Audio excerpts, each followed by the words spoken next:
안 좋은 음식들을 조금씩 먹다 보니까 군살들이 조금씩 쪄오를 때가 많았어요. 3월에 이제 알게 되고 4월에 단식을 3번을 하고 그때 이제 78 정도였었고 그게 이제 66으로 내려왔었으니까요. 인슐린이 좀 많이 나와서 피곤하다 하면 이제 손발끝이 조금 무거워지고 조미료를 먹어서 피곤하다고 하면 이 손발은 안 그런데 요 눈 두덩이만 이제 오는 거예요. 두통하고 이제 다리가 아파요. 근데 그게 계속 그 굴레를 반복. 가니까 진짜 신기해요. 초콜릿이 막 안 보고 싶어질 때는 이미 내가 끝났을 때예요. 진짜 신기한 것 같아요. 근데 안 그럴 수가 없어. 그 정상이에요. 그래서 여자들이 다이어트가 힘들어. 아, 난 진짜 단 거에서 빠져나올 수 없는 사람인가 봐. 난 안 돼 막 이랬거든요.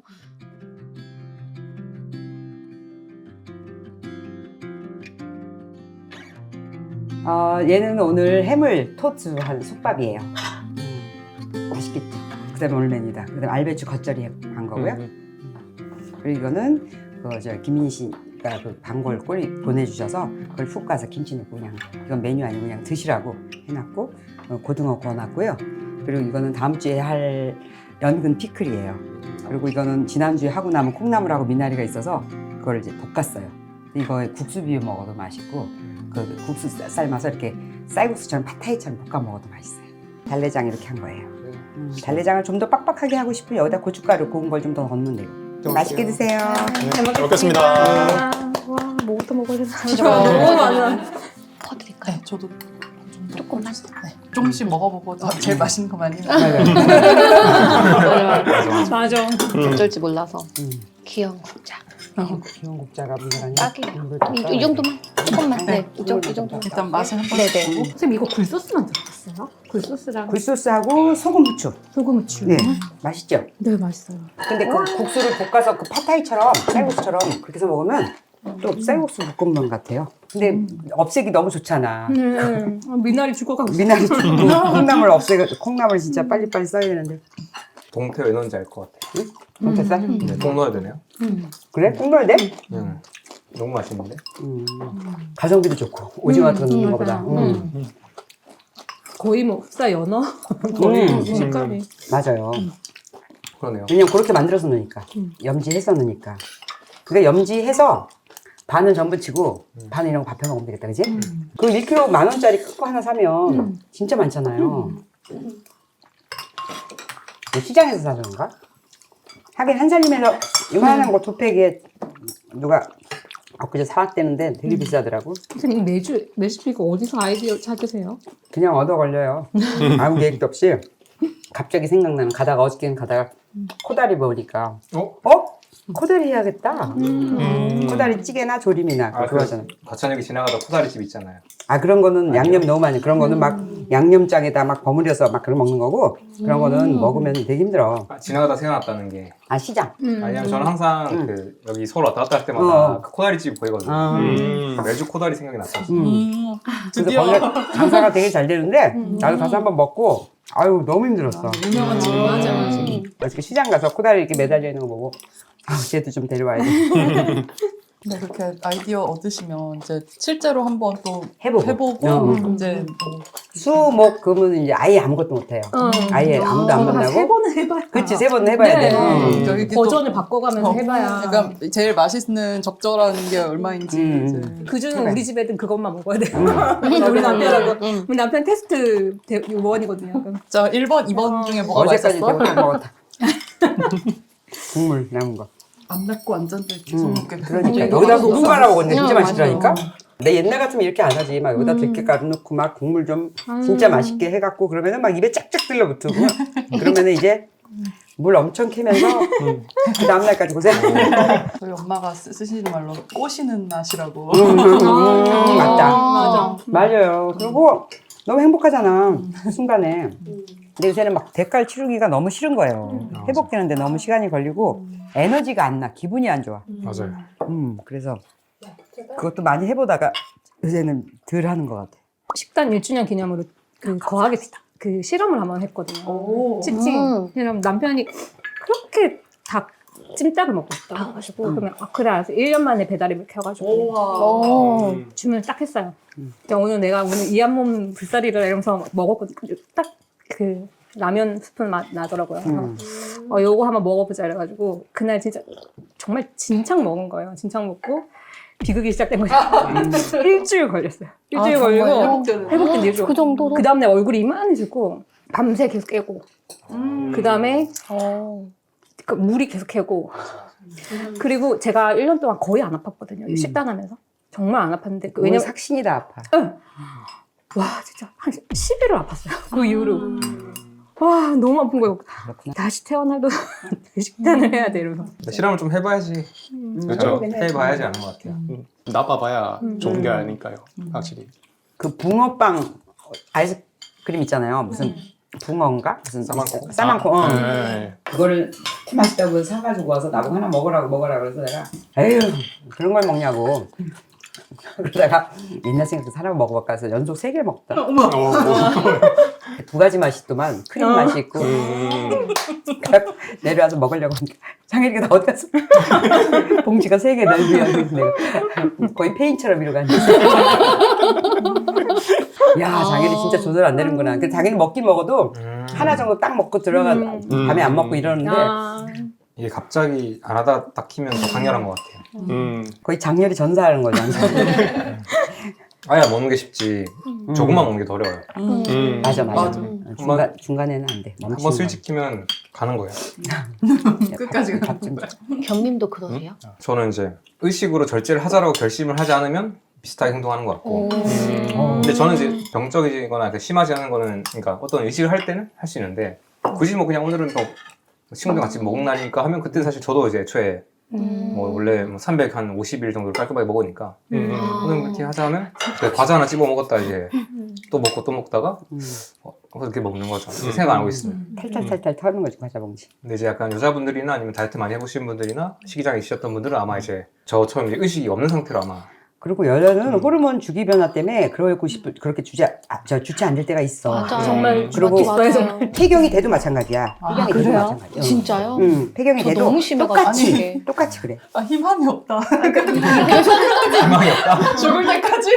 저는 그 카페에 가잖아요. 예를 들어서 회사 사람들이랑 거의 매일 가거든요. 그럼 초콜릿이 항상 있어요. 근데 안 보여요. 여기 평소에는.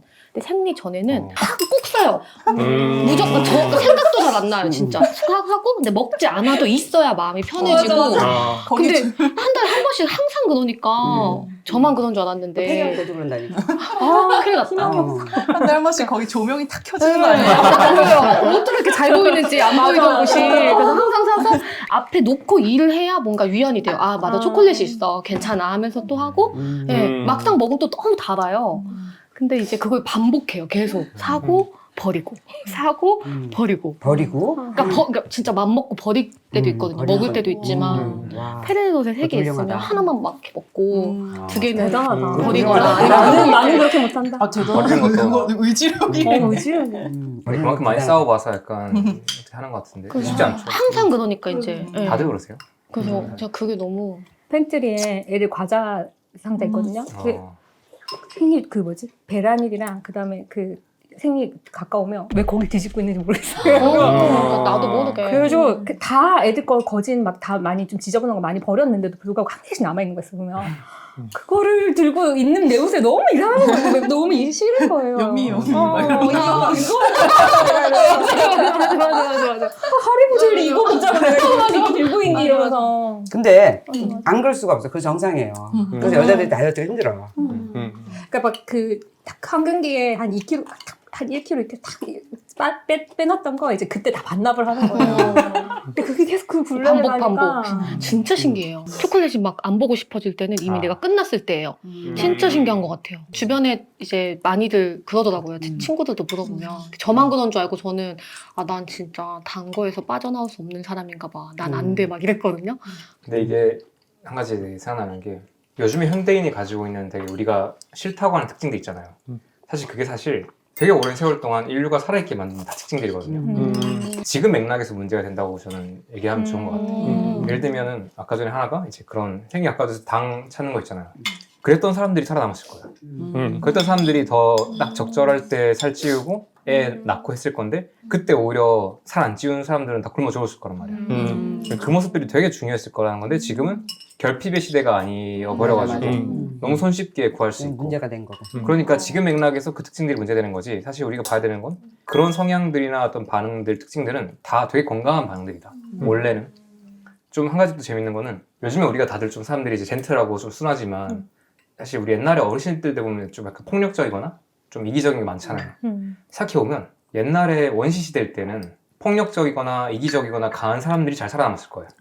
남 해할 수도 있고 그러니까 오히려 그때 순둥순둥하게 화협 이런 사람들 중에서 뭐 그것도 약간 이점일 수 있지만 그런 사람들은 또 약간 물르면 또 무너졌을 거예요. 굶어 죽죠. 아, 그러고 보니까 요즘에 우리가 나쁘다고 하는 특징들 약간 이런 것들이 사실 어떻게 보면 우리를 생존하게 만들었던 뭔가일 수도 있구나. 이게 맥락의 변화에 따라 있는 거구나 라는 생각이 들어요. 그리고 한 가지 또 약간 재밌는 거는 중독 관련된 요즘 컨텐츠를 막 좀 공부하고 있는데 뇌에 이제 회로가 만들어진다고 얘기하면 쉽거든요. 뇌에 이제 어떤 뉴런이라는 이제 어떤 하나의 세포들이 있는데 그 회로를 만들어서 내가 이제 어떤 시기에 어떤 행동을 하게 만드는 어떤 신경 회로를 계속 가동시키는 거예요. 근데 좀 마음 아픈 거는 그 회로가 한번 만들어지면 없어지진 않는데요. 그래서 예를 들어서 지금 미국에 있는 누군가가 떡볶이를 해볼게. 떡볶이를 안 먹어본 사람이 떡볶이에 대한 중독이 될 수가 없죠. 네. 마라탕 안 먹어본 사람이 또 마라탕에 대해서 중독을 해볼 수가 없어요. 근데 한번 이제 거기서 마라탕을 겪어보고 몇 번 반복하다 하는 과정에서 회로가 만들어지면 그때부터 걔는 존재하는 거고 나중에 그걸 끊어도 남아있대요. 그래서 예를 들어서 담배를 40년 끊어도 똑같이 그 회로는 있고 만약 그 스위치를 켰다. 그러니까 그 회로의 첫 번째 스위치를 켰다. 그러면 똑같이 다시 들어가는 거예요. 이 말 되게 기억나는데 이거는 이제 어떤 뇌과학자의 친구가 말한 거였는데 비유를 하자면 중독에서 나와 있다는 것은 이런 느낌인데 길을 달리면 길가에 또랑이 있잖아요. 또랑이 있는데 또랑에서 내가 지금까지 운전을 몇십 년을 했건 또랑에서 나에까지 거리는 똑같다. 그러니까 내가 40년 운전을 했다고 40년 동안 담배를 안 끊었다고 해도 40년 뒤에도 결국에는 또랑까지 나와 거리는 가깝고 내가 조금만 틀려서 들어가면 빠지는 거예요. 그래서 여전히 어렵다는 말을 한다 하더라고요. 그래서 이 두 가지가 좀 이해를 하면 원래 이게 되게 어려운 일이구나 라는 생각이 원래 어려운 일이라고 생각하면 죄책감을 안 가져도 되니까 더 심해지진 않지. 근데 더 문제는 나는 이러는 막 날 비난하게 되고 막 그런 날 싫어하게 되니까 그 일이 더 커지는 거지. 나만 그런 게 아니고 요때 내가 그런 건가 보다. 호르몬에 굉장히 거의 필요를 하나 보다. 그냥 그렇게 해서 그걸 심각하게 받아들이면 더 계속 그런 창조가 일어나니까 심각할 필요 없어. 그리고 그걸 행위를 잘못했을 때 자책하거나 혐오하잖아요. 절대. 그러면 더 강렬해진대요. 강렬해지지. 네, 그러진 않아요. 네, 무너질 때 이렇게 툭툭 넘어갈 수 있어야 되는데 오히려 거기서 더 강렬한 감정이 생겨버려가지고 그렇지. 맞아. 그래서 애들이 나쁜 짓 했을 때 나쁜 실수했을 때 그때 화내거나 강한 감정 일으키지 말라 하더라고요. 그럼 그 행위는 더 강렬하게 이제 회로 남는데요. 그냥 모른 척 할 수도 있고 아니면 되게 이제 불편하지 않게 그거를 어떻게 하는 게 필요하다는 말을 하더라고요. 저는 아기가 좀 많이 어리니까 아직 훈육을 하질 않잖아요. 근데 얘가 이제 막 이제 신체 발달을 하면서 이제 막 저를 쓰다듬다가 팍팍 때리기도 하고 이제 막 이제 저를 그러니까 막 되게 아프게 진짜 막 긁을 때도 있고 근데 그래서 하지마 아파 이러고 막 큰 소리를 낸 적도 있는데 그러니까 원래 그러면 안 되고 모른 척하라고 그러더라고요. 반응을 하지 말라고 이제 그러면 이거 재미없네 이제 더 안 해야지 하고 만다고. 근데 만약에 내가 아파 하지마 왜 그랬어 막 이렇게 하면 이제 이거 너무 재밌다 이거 계속하자 엄마가 반응해주네 이렇게 한다는 거예요. 그래서 이런 게 그런 그 뭔가 부정적인 것에 강렬한 감정을 엮는 게 역시 좋지가 않나라는 생각이 들더라고요. 하지마 하게 되잖아요. 그래서 그러지 말고 그냥 뭐 아파도 그냥 이거 그냥 별로 반응하지 않아야 재미없네 그냥 엄마 안 긁어야지. 참고 있어야 돼? 그렇대요. 애들 머리카락 얼마나 돌려잡으면 얼마나 잘 지는데요. 머리카락이 막 뜯겨날 것 같아요. 그래도 그거는 하면 엄마가 되게 아프다는 얘기를 해야 될 것 같은데. 그래서 어렵죠. 이게 하는 방법의 문제지. 화를 내고 막 그런 거가 아니라 그렇게 하면 안 된다는 걸 알려줘야 돼. 그러니까 엄마 머리카락 잡지 말고 어깨를 잡아 이렇게. 그런 거 있다던데 약간 애기들이 엄마의 그 관심 얻고 싶은 게 필요한 친구들은 그런 행동들을 좀 한다고도 하더라고요. 그렇지. 그렇게 할 때 내가 엄마한테 뭔가 눈길을 받고 뭔가 맞아요. 맥킹맘일수록 더 한다고 저도 그런 소리 들어봤어요. 관심 받고 싶어서 소리 지르고 막 한다고. 그 말도 있었잖아요. 전에 오셨던 분 중에서 많이 먹고 잘 먹을 때 사람들이 자기 인정해줘가지고 아, 그 예린이구나. 할머니 얘기했잖아요. 그렇죠. 아니, 잘 먹을 때 너무 좋아해서 할머니가 그래서 엄청 먹고 그때부터 비만이 시작된 거야. 식탐도 시작됐고. 저는 단식할 때 몸이 좀 차가워질 때가 있더라고요. 한 네. 30시간 넘어가면서 그 밤에 자려고 하는데 막 으슬으슬 춥고 이거 이렇게 계속 해야 되나 약간 그럴 때가 멈춰야죠. 멈춰야죠. 네, 멈춰야죠. 그래서 저는 그때는. 27시간 이상은 못 하겠어요. 아, 그럼 멈춰야 되는 거. 원래 단식할 때 몸이 뜨거워져요. 그 손발이 차더라고요, 제가. 그러면 그만해야 되는 거예요. 물이 되는 거죠. 그러니까 운동이랑 똑같아요. 내 몸이 견디지 못하는 지점들이 있는 거예요. 네. 지금은. 그럼 거기서 멈춰야지. 운동할 때 내가 남들이 이제 무거운 거 든다고 똑같이 네. 하는 거랑 똑같은 것 같아요. 근데 그 지점들을 찾는 게 좀 어렵긴 한 것 같아요. 맞아. 당연한 게, 또 어떻게 보면 생각해 당연한 게, 단식할 때 내 몸이 대사량을 안 떨어뜨리면 그건 또 몸이 되게 멍청한 거잖아요. 그러니까 몸이 지금 이제 에너지 아껴야 된다는 거니까 어떻게 보면 그게 되게 정상적이다. 근데 기본적으로 단식할 때 좋게 된 때는 몸에 열이 나요. 그러니까요. 열이 나서 얼굴도 빨개지고 막 손발이 따뜻해지고 이제 뭔가 부족하고 미네랄이랑 뭔가 부족해서 네. 이제 그러면은 이제 거의 26시간 이상은 잘 안 하는 것 같아요. 아무리 그래도 저는 그래서 그냥 36시간 했다가 너무 고생을 해가지고 거기까지 네, 너무 차갑고 막 춥고 막 나중에 그렇게 밤에 되다 계속 보면 깨고 18시간, 24시간도 하기 힘들어져요. 네. 그러니까 욕심낼 일은 아닌 것 같아 이게. 하루 이틀 살다가 말 것도 아니고. 네, 맞아. 누구처럼 뭐 70시간 도전해서 낼 일도 아니고. 마라톤도 하다가 정 아니다 싶으면 중간에 멈추는 것도 용기지. 뭐 장렬히 전사하면 뭐 하겠어요. 마라톤 하다 보면 한 36km 지점에 수거차가 다녀요. 수고요? 수거차. 사람을 수거를 쓰러지는 사람들. 차가 쭉 다니면서 타라고 막 힘들면 막 이러고 36km 지점은 거의 막 죽어 나가거든요. 그러면 이렇게 갈 때 막 이런 사람들인데 막 완주해야 되겠다는 그 욕심 때문에 그런 사람들을 막 차 타면서 타시라고 막 그래요. 그럼 굉장히 갈등되지. 타 말어. 타 말어. 근데 거기 그 차에 많이 타는 사람이 많이 가요. 그래서 내가 저 사람은 참 용기 있다. 그렇게 생각이 들어요. 제때 그만두는 것도 용기죠. 그럼요. 근데 단식도 의외로 그래요. 이거 도전할 일은 아니거든요. 한번 해보는 거지. 진짜 근데 효과가 있기는 있다고 생각한 게 이제 제가 이제 결혼하기 전에 남편하고 처음 만났을 때 이런저런 얘기를 하다가 나는 간헐적 단식하고 이제 저탄고지도 하고 있다 이랬더니 자기도 단식을 해본 적이 있다고 그러면서 초등학생 때 이제 몸이 약했대요. 그 막 뭐 이제 여기저기 안 좋으니까 어머니가 어디서 단식하는 원이 있다. 그래갖고 되게 도인 같으신 분이 있어가지고 그 당시에 이제 뭔가 이런 오토파지를 이용해서 뭔가를 하셨던 거죠. 그래갖고 그 산속의 단식원에서 초등학생을 일주일 단식을 시킨 거예요. 근데 거기는 이제 전국에서 이렇게 병 고치러 온 사람들이 단식을 다 하는 거예요. 그래서 남편이 그 산속에서 너무 배고프니까 지나가는 개구리 보면서 잡아먹을 수 있나? 이런 생각을 했다고. 근데 그래서 단식 끝나고 이제 거기 이제 단식원이니까 뭐 보식하는 걸 이렇게 주고 이렇게 하고 나니까 몸이 너무 좋아지고 알러지도 확 없어지고 그래서 처음 이제 어릴 때 너무 몸이 약해서 이제 아버지가 얘가 잘 클 수 있을까 해서 군대 갔을 때 너무 감동했다고 할 정도로 이제 어릴 때 체육 시간에 막 체육도 못 하고 이런 사람이었는데 그 단식 일주일 하고 나서 자기 인생이 바뀌었다고 그런 얘기를 할 정도로 이게 뭐가 있긴 있구나 확실히. 있어요. 단식. 있어. 아니 오늘은 그러면은 저기 회사 빠지고 저기 휴가 내고 오신 거예요? 교수님께 허락받고 왔습니다. 공부하세요? 박사후 연구원이라 가지고. 네. 어떤 연구하세요? 원래라면 보통 신소재 연구를 좀 많이 했었고 저는 나노 쪽을 공부를 좀 했었거든요. 이런 물질들을 정말 작게 쪼개면 그것의 원래 특성하고는 다른 특성이 나오게 되는데 그걸 연구하는 거였어요.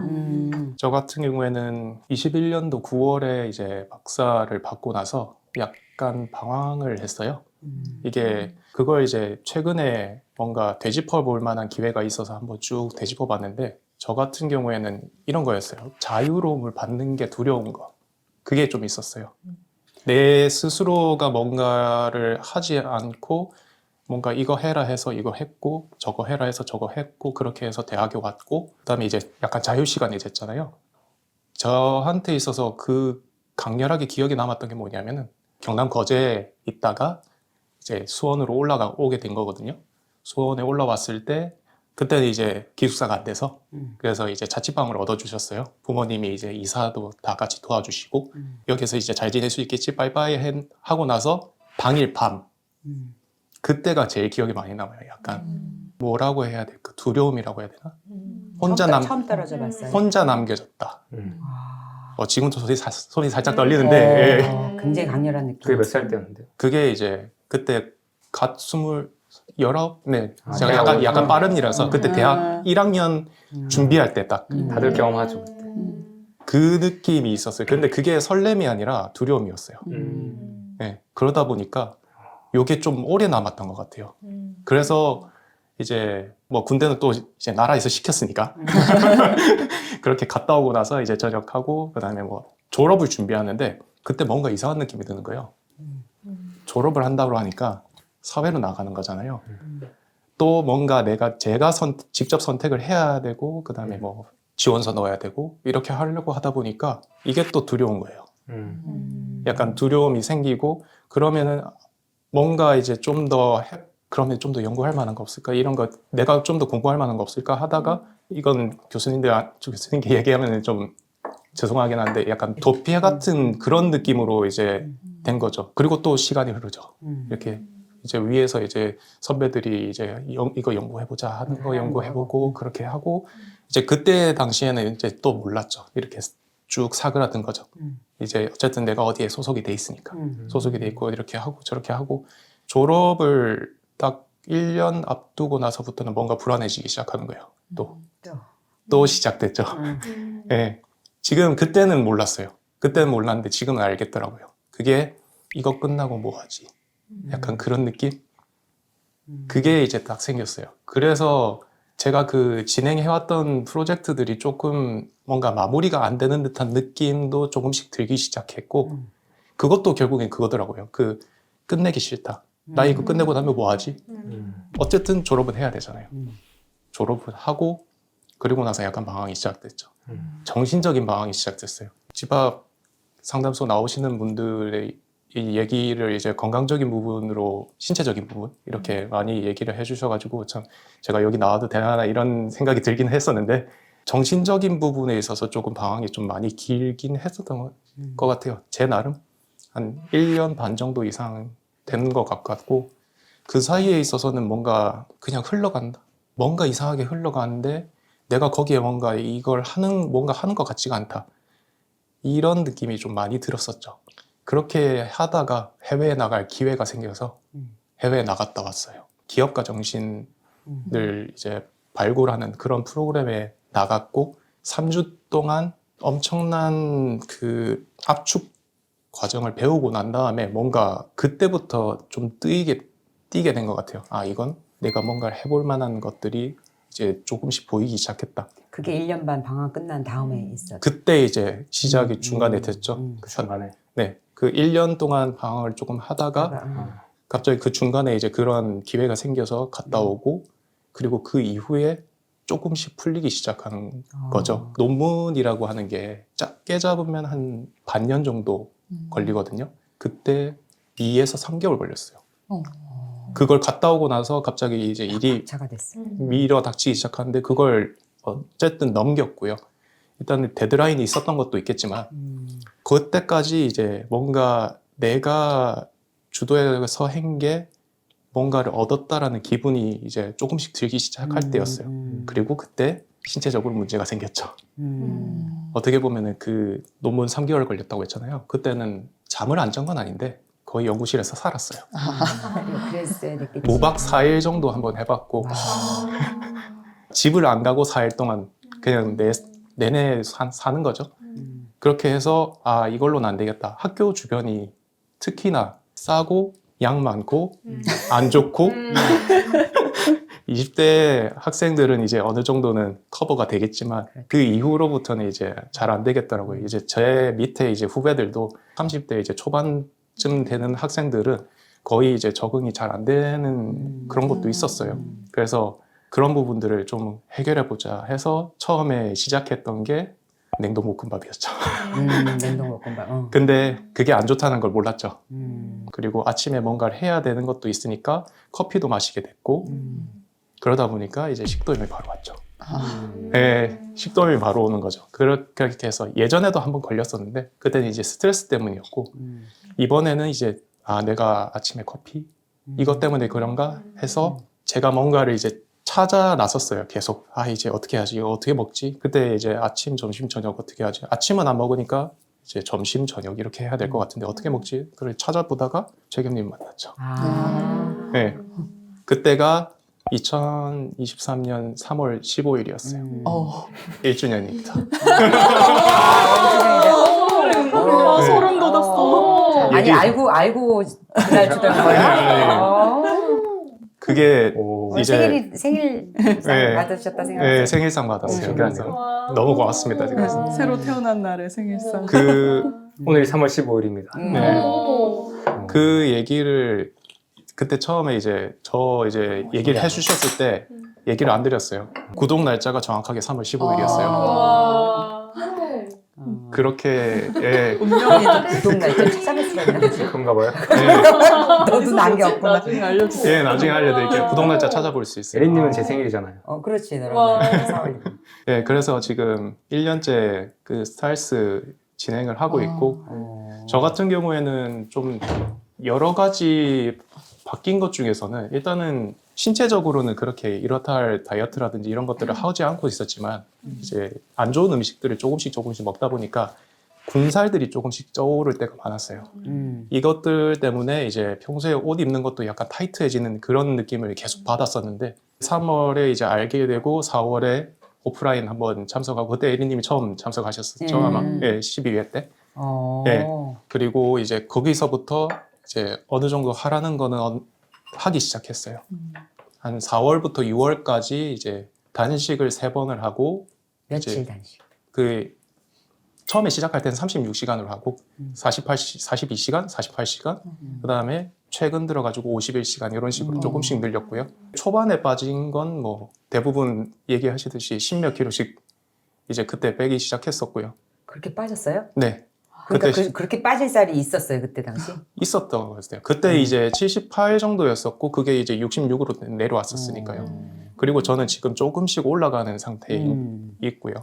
그러면 이게 확실하게 이거다라고 이제 알았으니까 식단을 그때부터는 이제 다른 방식으로 조금씩 바꾸기 시작했죠. 처음엔 보통 이제 판매하는 냉동볶음밥이라든지 뭐 이제 다이어트 볶음밥 같은 거 이런 것들은 전혀 안 하고 샐러드 막 그런 걸 얘기를 하셨으니까 샐러드에다가 고기 조금 얹어서 그거 먹고 이건 좀 물리는데 해서 그 다음부터는 이제 뭐 닭이라든지 돼지고기라든지 소고기 이런 식으로 수육도 한번 해 먹어보고 그때가 4월 24일이었던 22일이었던가 22일에 끝나고 이거 해야 되겠다 해서 24일부터 거의 하루도 안 빠지고 지금 데일리 노트가 지금 제 컴퓨터로 돌아가고 있어요. 네. 순환이가 또 하나 나왔네.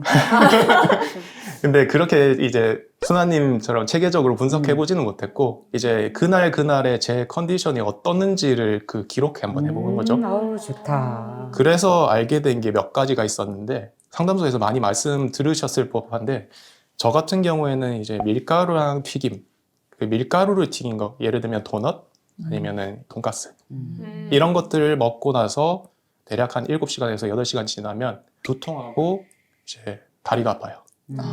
무릎 관절이 아파요. 무릎 관절 아프고 두통이 오고 이걸 몰랐는데 제가 그걸 한번 겪게 되고 나니까 제가 그동안에 이렇게 아파왔던 게 기억이 난 거예요.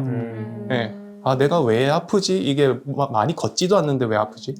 운동을 그렇게 썩 좋아하지도 않았고 그래서 많이 걸을 일도 없었는데 이상하게 아픈 날이 있고 편두통이 오는 날이 있고 그랬었는데 생각해보면 그런 것들을 먹어왔던 밀가루 튀긴 거. 네. 그걸 먹어왔던 걸 알게 되니까 결국엔 이 그동안에 아파왔던 것들이 싹 평안하게 되다 보니까 이제 한 번 잘못 먹으면 튀는 거죠. 그걸 이제 알게 됐었고요. 최근에는 이제 스타일스 다이어트 챌린지를 하고 있는데 뭔가를 먹었을 때 피곤하다는 느낌이 많이 들었어요. 그게 원인이 바깥에서 사온 반찬 같은 거더라고요. 조미료, 글루탐산 기름 하고 기름하고. 그게 이제 저 같은 경우에는 어떻게 차이를 느꼈냐면 인슐린이 좀 많이 나와서 피곤하다 하면 이제 손발끝이 조금 무거워지고 이 눈 두덩이 쪽이 이제 약간 그 무거워지는 느낌이 들어요. 같이 와요. 근데 조미료를 먹어서 피곤하다고 하면 이 손발은 안 그런데 이 눈 두덩이만 이제 오는 거예요.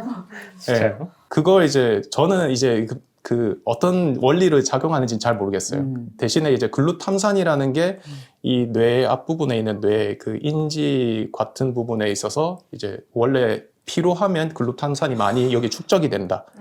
근데 그걸 저희는 인공적으로 넣었으니까 피로하다라고 이제 그렇게 이제 연관지어 볼 수 있던 거죠. 어떻게 보면 정확하게 몇 가지인지 모르겠어요. 이거는 논문을 찾아봐야 아는 거고. 예. 지금 그래서 그런 약간 지금으로서는 이렇게 비교를 해볼 수 있는 지금 상태에 있는 것 같아요. 손끝이 어떻다고요? 인슐린이 많을 때? 발끝이 조금 무거워져요. 발끝 무거워지네. 예. 그 한 1시간 반에서 2시간 사이에. 최근엔 좀 많이 느꼈는데 그게 제가 이제 자취를 하다 보니까 먹을 걸 제대로 만들어 먹질 못해요. 아무래도 대량으로 사지도 그렇지. 못하고 그러다 보니까 결국에는 하나로 정착을 해야 되는데 그때 이제 도움을 많이 받았던 게 최겸님이 쇼츠로 해주셨던 대파계란 볶음밥. 그거 이제 냉동으로 해놓고 햇반해서 그냥 계란만 사가지고 하면 되는 거니까.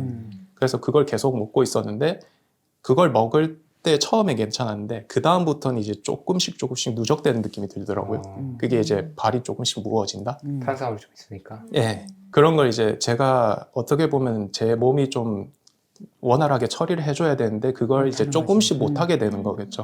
그 기간을 생각해 보니까 약간 단식이 없었던 기간하고 약간 일치가 된 것도 있을 것 같아요. 그래서 이제 그걸 조금 고민을 하고 있고 단식을 언제 하지 이런 식으로 이제 조금 생각을 해보고 있긴 해요. 그래서 24시간 뭐 1인 1식은 그냥 뭐 거의 기본적으로 하다 보니까 이제는 좀 장기간으로는 어떻게 할까라고 이제 고민을 하고 있습니다. 그렇게 하고 나서 좀 관심이 있었던 게 뭐였냐면은 신체적으로 어느 정도 조금 평안해졌잖아요. 이제 그 다음부터는 이제 좀 정신적으로 뭔가 찾기 시작하는 거예요. 그때부터는 아마 작년 9월 그때부터였던 것 같아요. 제 마음가짐에 대해서 이제 관심을 좀 많이 갖게 돼서 결국에는 제가 건강해져도 아침에 일어나서 제대로 씻고 아침 먹고 나가서 이제 연구하고 그다음에 다시 돌아와서 이제 제때 자는 거 그런 것들이 제대로 이루어지지 않는 상태였거든요. 어떻게 보면 결국 이걸 고쳐야 되겠다는 생각이 그때부터 조금씩 들기 시작했어요. 그래서 당겨지는 생활을 조금 시작한 거죠. 아침형 인간이 한번 돼보자. 그러니까 이제 몸은 어느 정도 회복해 줄 수 있는 기간이 되는 거고 그러니까 보통 이제 한 7시 제가 학교 근처에 살다 보니까 7시에서 8시 사이에쯤 일어나던 걸 쭉 당겨서 5시쯤 일어나 볼까? 이렇게 보면 미라클 모닝이라고 얘기를 많이 하시죠. 예. 그렇게 한번 해볼까? 그러면 아침에 결국에는 해야 될 걸 뭘 잡아야 될지가 관건이잖아요. 뭘 해야 될까? 그때 참 운이 좋았던 건 독서였어요. 처음에는 이제 약간 아까 습관 말씀해 주셨던 것처럼 잘 안 되더라고요. 결국엔 더 누워있고 싶고 아침에 5시에 일어나기로 했는데 이제 6시까지 뒹굴고 있다가 이제 그나마 일어나서 이제 책 좀 읽어보다가 지금 이제 그런 걸 이제 생활을 조금씩 하다 보니까 그게 어느 순간 약간 큰 대로를 만드는 것처럼 이제 자연스럽게 되더라고요. 저는 그 논문을 많이 읽어야 되다 보니까 책하고는 좀 담을 쌓고 살았었는데 그때 이후로 40몇 권씩 읽었던 것 같아요. 주로 무슨 책 읽으셨어요? 저는 처음에는 이제 그 신체 관련된 쪽 이제 보통 제가 이제 카페에서 이제 주로 활동을 많이 하는데 이제 책 읽어볼 거 어떤 게 좋은지 추천 좀 해주세요 해서 저는 그때 한 10권 정도 읽었을 때였어요. 그런데 다른 분들이 얘기하시는 게 엄청 많더라고요. 네. 뭐 저 알려주세요. 당뇨 코드라든지 비만 코드, 그다음에 뭐 제이슨 벙커. 네, 그다음에 특히나 이제 그 카페에 여성분들이 많다 보니까 그 관련된 저는 이제 남자다 보니까 이제 조금 저탄고지라든지 이제 스타일스 웹이라든지 이런 것들이 조금 원활하게 돌아가는 게 있죠. 근데 이제 여성분들은 그게 잘 안 되니까 거기에 관해서도 책이 있는 게 있어가지고 그거 읽어보기도 하고 그렇게 이제 처음에는 책이 그 건강 중심으로 많이 돌아갔어요. 그리고 건강 중심으로 돌아가다가 제가 이제 정신적으로 뭔가 좀 더 좋아지고 싶다. 이렇게 하다 보니까 거기로 넘어가더라고요, 이제. 그렇지. 몸이 좀 건강해지고. 예, 몸이 건강해지고 나니까, 그러면 이제 정신적으로 좀 채워보자 해서 그런 부분으로 넘어가게 되고, 그래서 그리- 이거 무슨 책 읽으셨어요? 데이비드 아스프리, 최강의 식사부터 시작해서 인생, 그런 식으로 이제 돌아가게 되고, 그런 책들을 읽다 보니까 약간, 그다음부터는 철학으로 넘어가더라고요. 그래서 이제 책임님하고 에리님이 최근에 이제 얘기해 주시는 이제 행복에 관한 것들, 그 다음에 이제 삶에 관한 것들, 그런 부분들까지 쭉 이어지더라고요. 자연스럽게. 뭐라고 해야 될까? 제가 좀 아직은 미혼이고 조금 뭐 주제 넘긴 하지만은 나를 어떻게 대할 것인가에 대해서 이제 여러 가지로 찾아보게 되었었어요. 제가 이제 어떤 걸 못하든 아니면 잘하든 그런 것들을 어떻게 습관적으로 나가게 할 건지에 대해서 이제 찾아보고 있었는데, 그래서 최근에는 이제 영상들을 좀 많이 찾아보다가 그 외국의 피터슨 교수님이라고 있어요. 그 토론토 대학의 심리학 교수님이 있는데 나를 사랑하기 위해서는 나를 아이와 같이 대하라고 얘기를 하시더라고요. 그거 듣고 딱 충격이라고 해야 될까? 이건가 싶어서 책을 또 찾아보니까 거기에 대한 내용이 있더라고요. 그래서 그게 좀 연결이 많이 됐어요. 어떻게 보면 작년 7월에 이제 김조한 교수님의 컨퍼런스, 그때 이제 얘기해 주셨던 게 이제 뭐 배경자라든지 아니면은 경험자, 기억자 이렇게 이제 나누고, 그러면 배경자는 이제 뒤에서 보는 존재다 보니까 있는 부모 같은 존재이고, 경험자랑 기억자는 그럼 뭘까? 라고 생각을 해보니까 신체랑 정신인 것 같은 거예요. 저는 그렇게 이제 좀 생각을 해보니까 신체랑 정신을 두 아이로 보는 게 어떨까라는 생각을 하게 되었어요. 두 아이는 항상 같이 놀고 있고요. 항상 같이 손을 잡고 있고요. 약간 그런 느낌이 드는 거죠. 그게 약간 우리 몸처럼. 네, 그렇게 몸처럼 얘기를 하는 거고, 어떻게 보면 저희는 뒤에서 바라봐주는 존재인 거죠. 바라봐주고 대신에 아이들이 뭔가를 했을 때 제가 직접 한 거지만 이제 그 정신과 신체가 어떤 걸 해서 어떤 결과를 가져왔을 때 나는 어떻게 칭찬을 해야 될까? 어떤 부분을 칭찬해야 되지? 그런 과정을 칭찬해야 될까? 아니면 그걸 가져온 것 자체를 칭찬해야 될까? 이런 부분들을 이제 연관을 많이 지은 것 같아요. 그래서 거기에 대해서는 이제 저는 아직은 자세히 모르고 아직은 공부하는 중이라 가지고 뭐 이 정도 이제 말씀을 드릴 수가 있을 것 같은데, 깨어있는 부모라고 하는 책이 있어요. 그 책의 이제 뒷부분을 보면 총 11가지에 대한 질문이 나오는데 11가지 중에서 10가지가 저에 대해서 물어봐요. 그러니까 부모에 대해서 물어봐요. 어떤 생각을 가지고 있지는 않는지, 그리고 이제 내가 물려받은 정서적인 유산이 뭔지, 부모가 되기 전에 자신이 아이였을 때 부모에게서 물려받은 어떠한 것이 있겠죠. 네. 우리가 정체성이라고 그러잖아요. 네. 그리고 자아상이라고도 얘기를 하더라고요. 그게 그런 자아상이 있고, 결국엔 자아상이 생기게 된 이유는 저희가 이제 세상이라고 하는 요 둘레 안에 나라고 하는 게 있으니까 바깥에서 좋다라고 얘기한 거 혹은 내가 인정한 거, 그런 것들이 이제 자아상으로 쌓여 있는 거죠. 대신에 자아상으로 쌓여 있는 것이 따로 있고 내 현실이라고 하는 게 따로 있겠죠. 내 내재된 현실이라고 하는 게, 그 현실이랑 이 자아상이랑 안 맞으면 불행한 것 같은 거예요. 그게 안 맞으니까 잠재의식이라든지 무의식이라든지 이런 거에서 있다가 그런 것들이 아이들한테 약간 표출이 된다. 강박이 생기죠. 네. 아이들을 어떻게 해야 된다, 이렇게 해야 된다, 그런 것들이 얘기가 많이 되는 것 같았어요. 아이가 부모의 거울이라고 얘기를 하는 그런 것들이 이제 그 6세에서 7세 이전에 많이 보이니까 그런 부분에 대해서도 이제 책에서 이제 설명해 주는 게 많아서 한번 읽어봐 주셨으면 좋겠다. 그런 것들이 있고요. 너무 중요하죠. 그리고 한 발 더 나아가는 건 어떻게 보면 부모라고 되어 있는, 그러니까 부모와 아이라고 되어 있는 거에서 부모를 나로 인지를 한번 해보면 좋을 것 같아요. 그러니까 부모는 아이에게 어떻게 해야 된다는 게 아니라 나라는 아이에게 어떻게 해야 되는가에 대해서 한번 거기에서 이제 글귀를 바꿔 읽어보시면 한번 좋을 것 같아요. 그러면은 이제 자신에 대해서 어떻게 타박을 해야 될지 아니면은 어떤 칭찬을 해야 될지, 과정을 칭찬을 하고 어떤 부분에 있어서는 어떻게 개입을 해야 될지, 그런 것들이 조금 많이 녹아있는 책인 것 같아서 그렇게 일단 얘기를 드리고 싶었습니다.